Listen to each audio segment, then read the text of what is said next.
Right, gonna try and keep it to 5 minutes.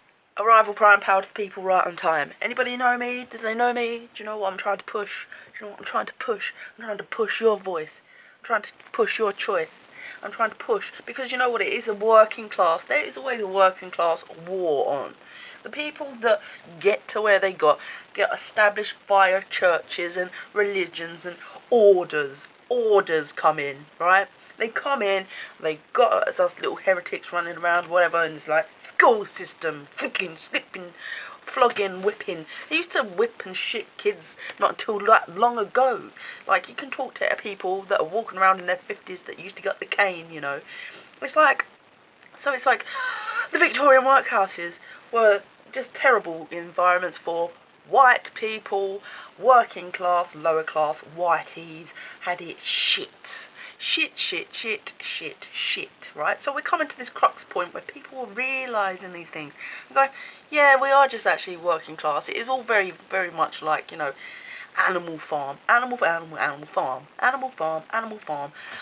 all flogged down our necks, our generation. Those born educated in the 80s, like, that is what we were fed. It was like they were feeding us with this sort of angst, yeah. And then they have a go and start going like that to the artist that points out obvious stuff, like your Public Enemy. No, you muppets, there's some of us that are just switched onto it all, and like, yeah, those authors, that's what they're talking about. They're looking for a better life, right? They're looking for utopia. They're looking for good shit. Now, this whole nappy fucking wearing diaper shit on faces is the prime example, as people have been calling them, of those. It sets what you would say, it sorts the wheat from the chaff, that it sorts the dum-dums from the one-ones, from those that got off on a level of sort of systematic abusive vibes of authoritarian underlings. You know, we had, what is his name? The demon headmasters. I was the kid that got the treatment, you know, pulled up in front of everyone, told off. I used to write, draw on things a lot. But it was the complexities of which that do make you struggle as an adult, you know. First day at nursery, seclusion, wasn't allowed to mix with the others, like, because I kicked off. I put that down, I denote that to my mum. Like, she has this overbearing anxiety type thing that just makes us whatever. And that and my last year at school moved from my class for, like, the person that was like my Siamese twin, they used to call us. So it's like it was done on purpose out of some sort of, I don't know, but don't make yourself mad thinking about the motives or whatever of an adult to forgive you that. Get pulled up in class in front of everyone, always doing lines, repetition, which is a good discipline in some people. Maybe I needed that because I do not give up repeating my design.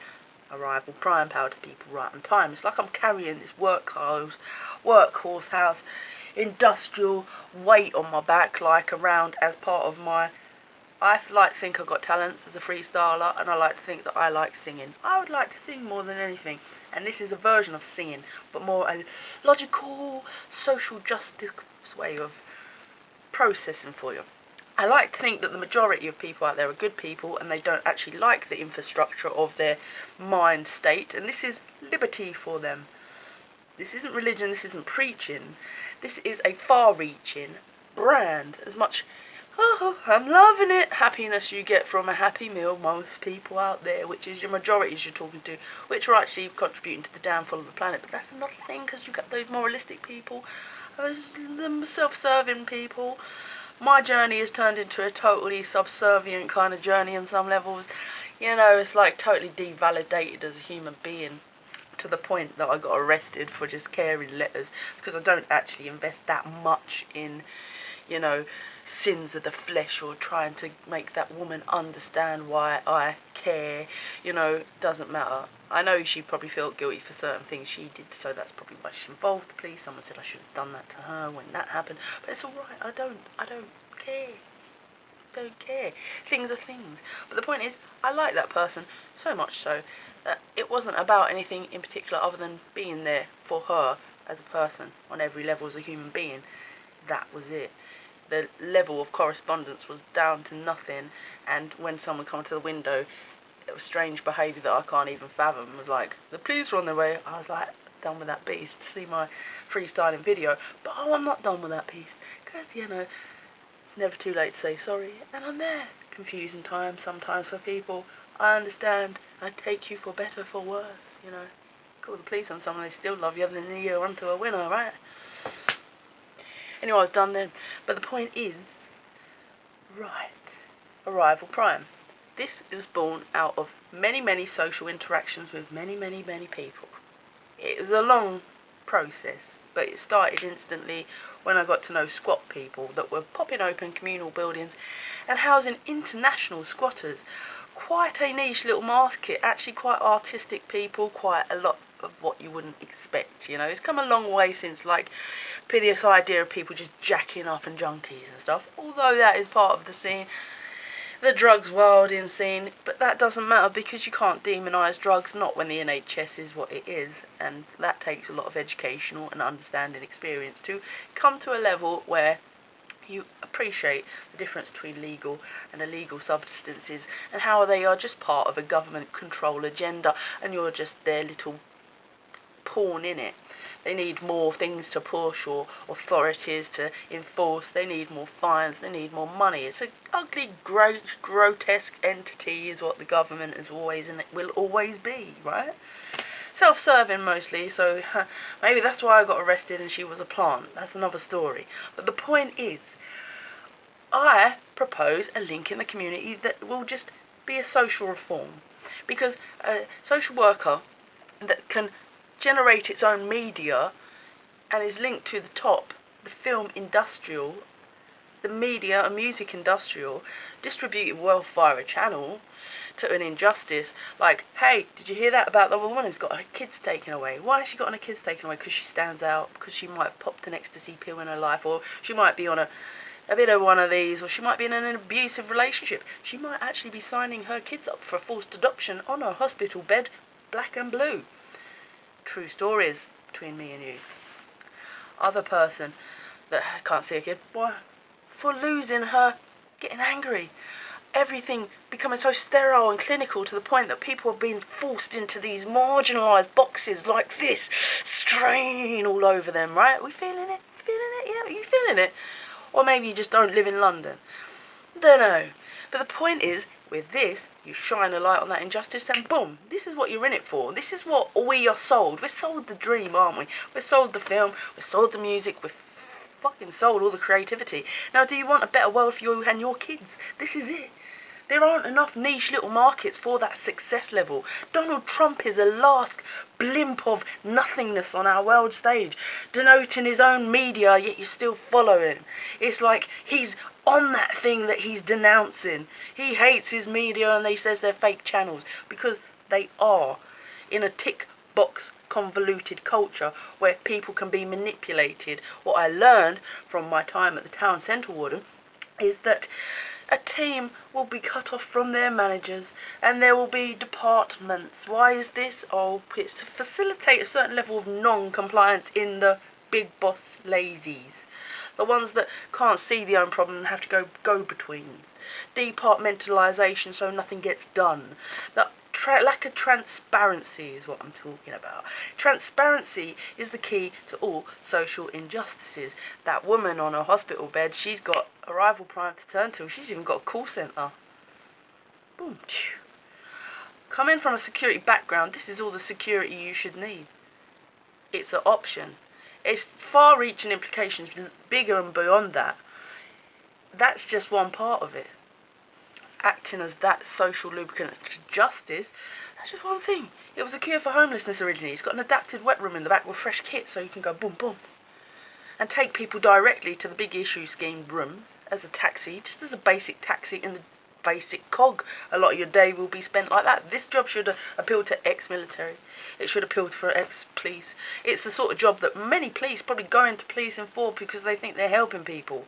But they can't because their hands are tied, because the gov is the gov and the social workers are the social workers.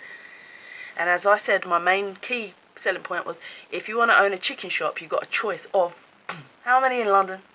If you want to be a social worker, you've got to work for the gov and your hands are always tied. You're not gonna, you might do a job sometimes. But there might also, you've got a quota to fill.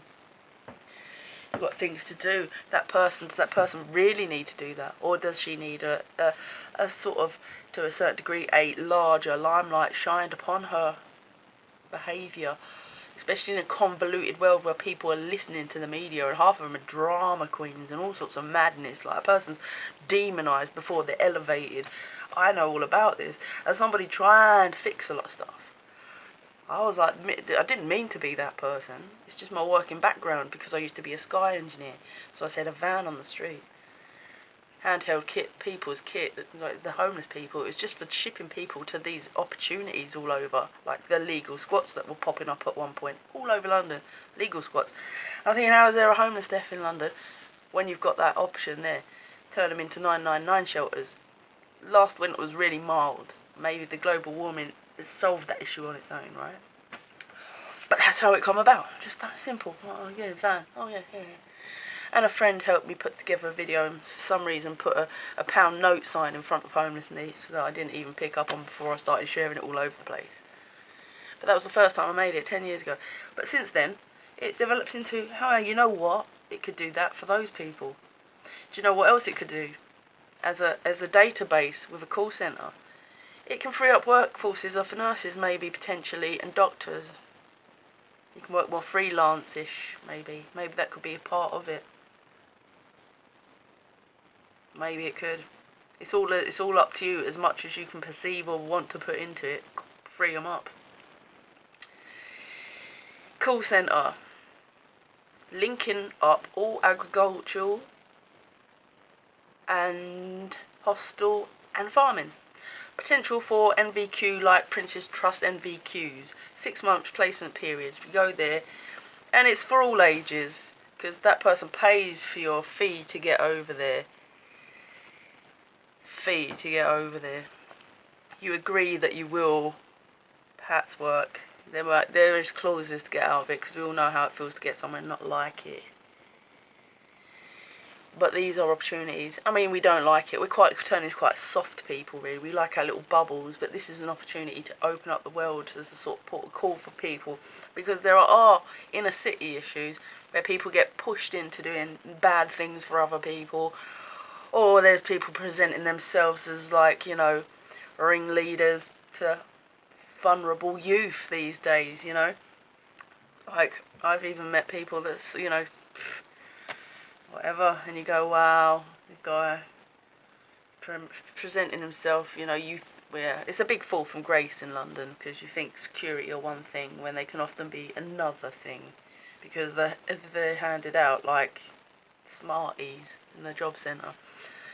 It's like, okay, they probably want to be in that game to make extra on the side, so they often come exploitative and corrupt, just like the government. You'd like to think that that's not the case, but a lot of people that go for authority jobs corrupt the government. Police get a lot of contraband. They've been dealing in contraband, the corrupt side, just like a Batman film forever. Police putting narcotics out and about everywhere. That's them. Some quarters of them. Untouchable. And it makes you wonder why someone that is administered with GHB and was committing murders, they don't look at the first person that made the first phone call. That made me doubt something, because, like, you know, they put the, you know, police, they see it as providing a service because it's extremely enlightening doing certain substances. I mean, people that do them have spiritually developed their soul in alignment with what the earth provides. If it's not toxic and doesn't cause you death in a tasting of a mushroom, then it's not toxic. Large quantities, but to be had in season. That's why we probably have seasons in the first place. I mean, it's such a divine process to grow a mushroom so people at Stonehenge would eat them in season at solstice and have magic times. Very much porthole-like places. People describe those sacred sites, or places where God provided fungi that can make you absolutely have the best time and smile, perhaps because it's the first time you've smiled all year in the dark ages. Imagine. It wasn't much of a time, was it? But then magic mushrooms, like some people argued, made us more barbarous. Perhaps that's why there was hog roasts and things, and people ate more because they were joyful. The eating of meat, consuming it to large consumption, is something that probably isn't that great for us and probably causes much of... Nope, I'm doing a video. You asked me that about a minute ago. Yeah, you did. You mud, like living with the mud. Godfish. So, yeah. This is what we're talking about. When you talk about large consumptions of meat, you're probably more inclined to probably get pancreatic and other cancers, you know, eating and consuming. They mix pork and beef in with the mince like it's normalised now. Like, oh, eat a pig and a cow at the same time. You know, burger. It's not a natural state of affairs, really. It's like, it's captive animals. If you were hunting, you would never do that, would you? You'd catch one meal and eat it. Do you think it's just common sense stuff anyway? But the point is, when you take off these substances, you are more enlightened and you are more inclined to harmonise with the earth rather than the industrial. And it's not a war, because the human mind likes to make conflicts. Some human minds, the ones that manipulate the media or public opinions and take polls to vent their frustrations and stuff and whatever. But the world has gone to the dogs anyway, and drugs are totally unpoliceable unless you do COVID. And that's probably what COVID is about, an idea to end time for us all in the socialisation sense, so they can gain control and have that role all over again. Like, but there should not be such divides in classes like this, what we see. We should have the real bosses of the planet, that are the bosses, are the farmers. They're the farmers. They are the most to be revered, you know, people that plant all those grains and chaff and grow for us all to eat. And so those people should be like, yeah, do you want to go there? Do you want to sleep under the stars? Do you want to NVQ like Prince's Trust for lower working class people? The person doing these jobs should really get a sense of achievement. Amazing. It'd be great. You know, they'd have handheld kit that would treat people like that. They'd be you know, if that person, see how they're getting on. Once you house them, you put them into the big issue. You've got that as an option. You've got the legal squats. You've got hostels that might want to partake, because I noticed a couple of articles saying that they like to home homeless people in the winter. If they got an empty hotel room, they'll put them in there. This is just taking it another step further. You might like encouraging a bit of learning and a bit of play on a world platform. As I said, it's making media content. That's why it's driven, because it's 100% transparent.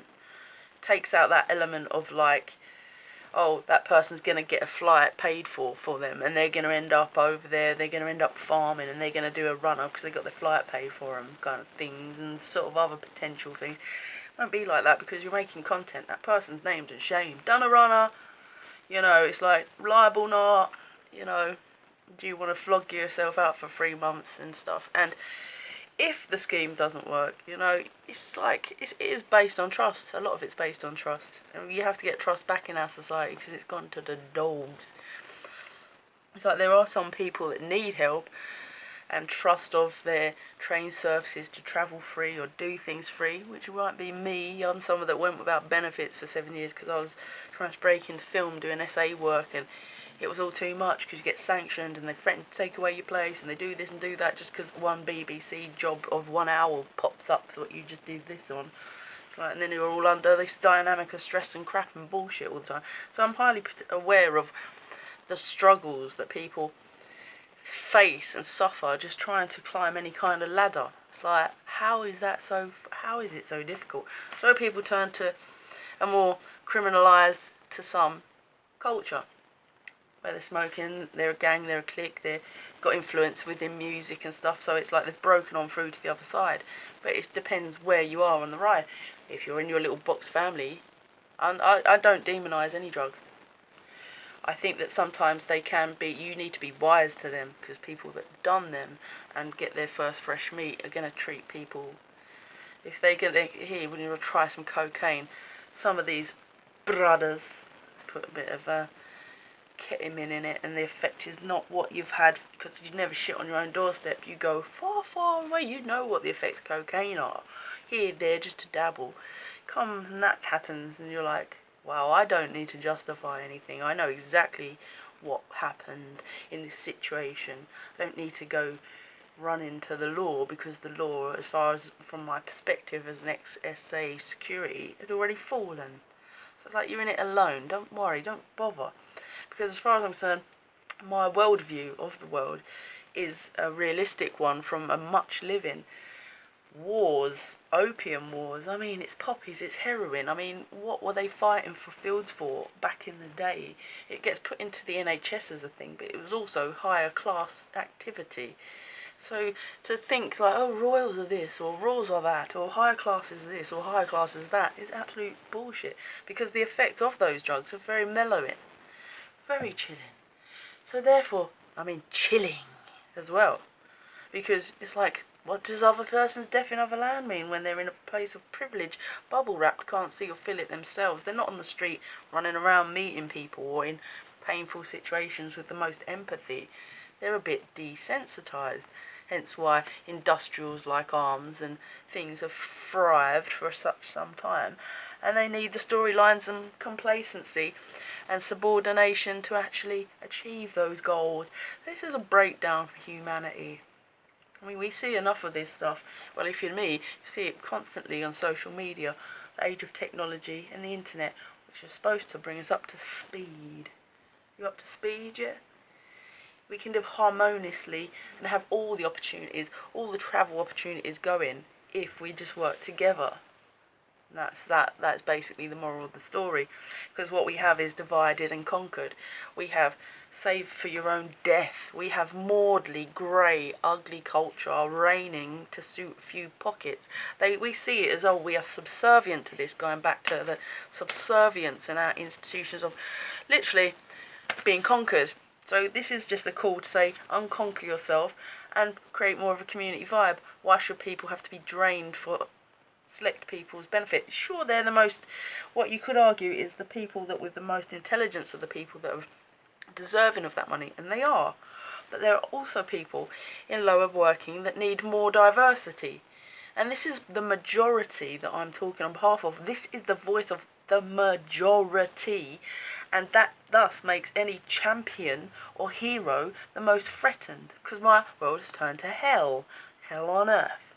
Like I said, caring for someone, how can that result in a cell time unless you're not being set up or your royal mail wasn't gone through and you can't integrally trust the structure of anything anymore?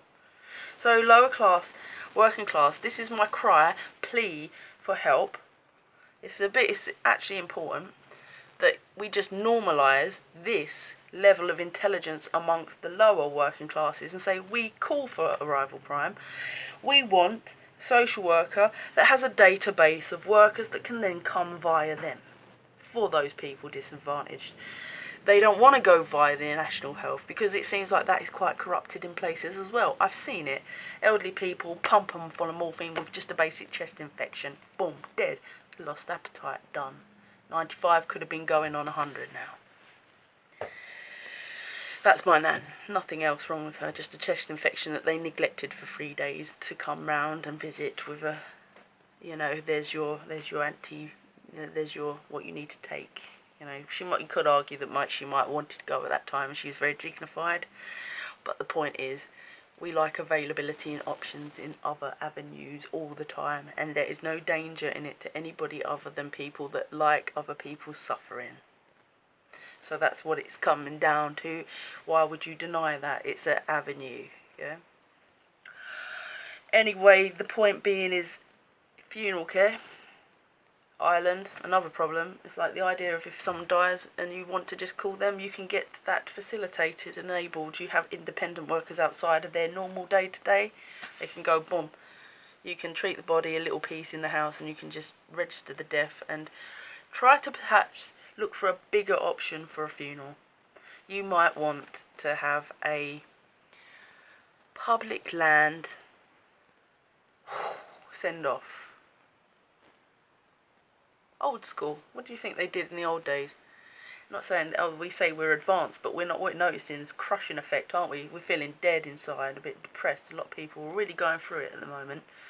In these times, we need to talk about this stuff. Public land burial. Have you seen Captain Fantastic, the film? Burial on public land. Sea burial at sea. Could they potentially facilitate these things? Should that cost anything? No. It might depend on a more gift-based society like we see coming up with the pre-loved, different people trying to interact within the community for a greater good of positivity. They can be like, yes, we'll take, there's someone who's organised that, we're leaving from the Thames, and boom, into the Channel, bomb, concrete, pair of slippers on them. But it's all organised and facilitated via a social worker with 100% transparency, because it's logged. So it's taken away from these little environments. They've given people broader option in, and less shackled. Let all your shackles be loose. Let all your shackles be loose. We can between us all, we can achieve this perfection. There's 100% transparency. Should do away in theory with all corruption. All corruption. And I'm no angel. I'm no saint. You might hear stories of me frying a pint here and there. I can't drink, really. I should really give up that game, because I totally can't drink. Totally can't drink. Well, I can. I love drinking. But yeah. And swearing and cussing. Always getting barred from places for no given reason.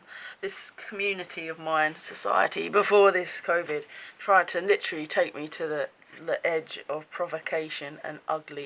And I think it's pretty much due to that brother. One brother, and then, you know, that's it.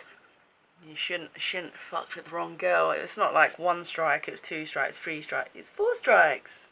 You know, so it's like, I'm allowed my opinion as a woman. Obviously, there's a supremacy or alpha sort of thing, or gatekeeper like ethos, where people like to keep, they base all their life experience on that little thing of trying to take someone out. And I feel like that's what happened to me within a sort of culturally aspect. I knew that person for this amount of time. That person shouldn't affect my whole working background. 10 years of self-employed, striving for other people. That person is nothing in my story. That person, with the help of musical venues and other assets of less importance than myself, tried to make my life hell. And you say, well, thank that person for making it who you are, because everybody needs a foe, and everybody needs one person that say, I'd love to see that person's head on a pole outside, you know, the Tower of London. You know, we all need one of those people that you're like, you wouldn't do it because you don't believe in, you know, murder. The Bible says eye for an eye, tooth for a tooth, and whether it's true or not, if that person says they've taken a life, that's the only person whose head I'd like to see on a pole. Like to. Wouldn't do it myself. I'm not saying that's a threat to anyone. Nobody should kill, really. Nobody really should kill. But if a person says that they've killed and they haven't morally found, they're still making people suffer, then they clearly have vowed to learn certain lessons that I must have been ingrained with as a child. You know, it's this sort of want for greed and money that I saw. It's just pre-2012 as well, the end times, you know, when I was believing in end times, because the Incas and ancient cultures and how they said that this was the start of an end time. That person come in and sullied my existence, if that makes sense. They really sullied my third pineal somehow. It was like, how is my life happening like this now? I get to the age of, you know, 30, and I've never, it's like that, flips side upside down. It's a case of like the Fresh Prince of Bel-Air. Like, never been barred from a venue in my life. I've been drinking since like 20 in establishments. You go there for 10 years, and then all of a sudden you're not allowed in these places. That person, it might be just coincidence. It might be the fact that I walked out of the O2 with a little bit of self-confidence and was like, why won't you let me use a toilet, staff? And I have an opinion. You know, you've got 3 people standing there bone-eyed or not doing anything. But like I said, a lot of these, they're just dope-smoking jackasses and jokers, a lot of fucking security. You give them a customer service tip and they say you're not coming in, you're barred, and you're then barred thereafter for our opinion about using the toilet. So I was like, oh well, but then it coincided with trying to stand on a stage. See, you're either that or you're that. What are you? It's good. But yeah, I am what I am. I'm a diva, and I deserve to win. Thank you very much.